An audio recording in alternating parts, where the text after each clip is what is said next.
Hari igihe ugeramo ukavuga ngo Imana yarakwibagiwe kuko icyo ugerageje gukora cyose kiranga, abo mungana bagatera imbere, bakagura imodoka, bagashaka, abo mwiganye bakabona akazi keza, wowe nta stage urabona. Ukibaza uti kuki ngewe, kuki niki nakoze? Ugatangira kwishinja uti ese buriya sindi umunyabyaha kurusha abandi? Ndabizi neza hari n'igihe usenga ukarira cyane, amarira menshi, ugatakamba imbere y'Imana, ukiyiriza ubusa, ugasiba kurya, ugasaba imbabazi, ugatanga amaturo menshi, ariko bikaba iby'ubusa, ukabura igisubizo uwo munsi. Umutima wawe ugatakamba uti Mana uri hehe, niki nakosheje? Ukibaza niba koko amasengesho yawe atagera mu kirere, ukibaza niba waribagiranye imbere mu maso y'Imana, ariko nyamara Imana ntiyibagirwa. Imana iraceceka ariko ibiri maso, ibirimo gukora. Yibuke mu gihe cya Lazaro yarapfuye, ariko Yesu yatinze kuza kumuzura. Abantu benshi bararira, baratakamba, baravuga bati iyaza kuba ari hano ntiyari gupfa. Ariko Yesu yarabizi, yarazi neza icyo agomba gukora, gusa igihe nticyari cyakageze.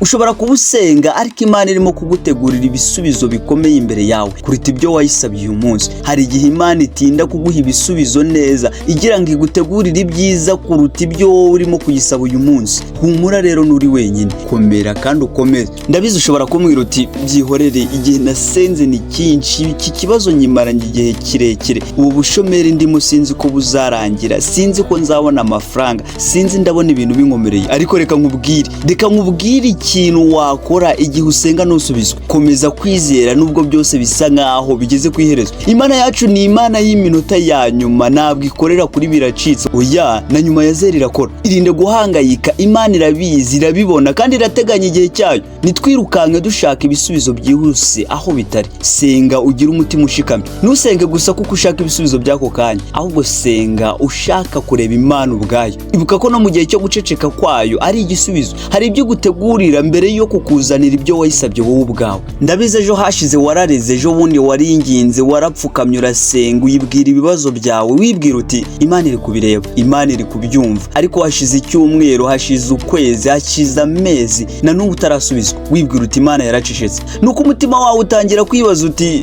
ese koko Imana irahari, ese koko iranyumva? Wibwira uti sinzongera gusenga. Warabyanze, wahise urekeraho, wabaye nk'uwacitse intege. Ariko hari icyo utamenye, iyo urekera kubwira Imana ibibazo byawe n'uburokozi, ahubwo uba wiroha mu yindi mibabaro wowe utazi. Erega Yesu ntiyavuze ko uzasubizwa ku kanya, yaravuze ngo nimusabe muzahabwa, mushake muzabona, mukomange muzakingurirwa. Saba, shaka, komanga. Ariko navuga igihe, navuga uko ibisubizo bizaza, ariko aravuga ko bizaza uko byagenda kose. Reka nkubwire, ntugomba gusenga kugira ngo usubizwe, ahubwo ugomba gusenga kuko ari we wenyine wumva ibyo umubwira, ni we wenyine wumva nubwo atavuga. Ugasenga kuko ari we wenyine ushobora ibidashoboka. Ugasenga kuko ibibazo byose by'isi iyo ubimubwiye ntiyabiburira igisubizo nubwo biba bitinda. Komeza gusenga, komeza kubwira Imana ibyakubayeho, ntugaceceka. Ndetse niyo wagira icyo umubwira buri gitondo, nta kindi cyo kongeraho, ubimubwire. Kuko niyo umuntu acecetse, amarira y'umutima atabura gusohoka. Komeza guhamagara Imana yawe nubwo yasa n'iyacecetse, ariko igihe kizagera izagusubiza. Kandi ubwo izaba ikuvugishije uzasobanukirwa impamvu yigeze gutuza ubwayo.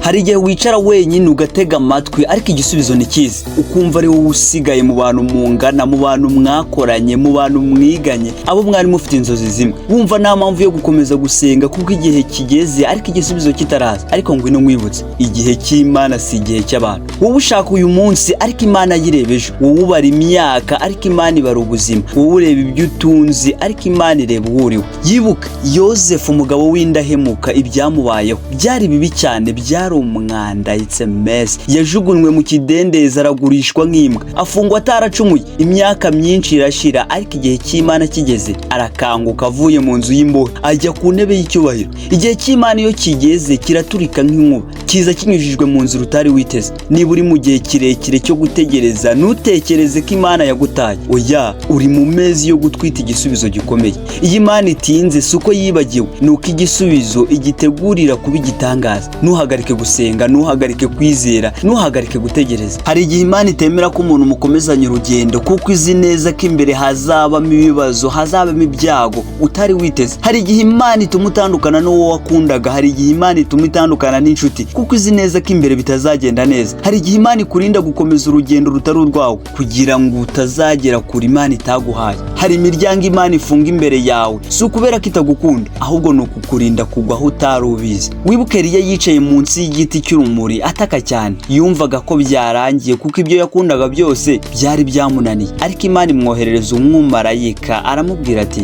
fata uru rugendo kuko hari byinshi bigutegereje. Nawe ndakubwira ni niba hari ibyo wakundaga byarangiye, bishimira Imana. Hari igihe byari ibyaga imbere yawe Imana ikaza kubigukiza, bishimira Imana. Rero hari ibyiza irimo kugutegurira utaragera aho biri. Ntibivuze ko watsinzwe, ahubwo bivuze ko Imana irimo kukurinda. Erega Imana ntiyakwibagiwe, si wowe wa mbere yatinzeho, si wowe wa mbere yacecekanye. Igihe cyawe kiri imbere. Gusa witondere gutekereza ko yarangije kugutera umugongo. Ujya ahubwo irimo kukwigisha gusiganwa n'umuhanda uziguye utabanje gutambuka. Ndabizi ibyo ntibikuraho amarira ufite, ntibisobanura ko utababara, ariko bizaguhindura. Ubabare none wubake ejo hazaza. Rira none ariko umenye ko amarira yawe azahinduka ibyishimo. Ngaho ndagusabye, subiraho wataye icyizere, subiraho watangiye kwishinja, ubwira Imana uti ntabwo uzi aho ndi guca, ariko ndacyahagaze imbere yawe. Ntacyo mbona ariko ndacyemera kuri Imana. Nta n'umwe umfasha ariko ndacyizera ko nari njyenyine, kuko mu by'ukuri Imana ntiyakwibagiwe, ahubwo iri kugutegurira. Ngaho ndagusabye gukora subscribe kandi uhorane icyizere, uharane umunezero, uhorane ibyishimo. Wibuke ko ejo ari heza, wibuke ko ejo bizagenda neza, ntugacike intege.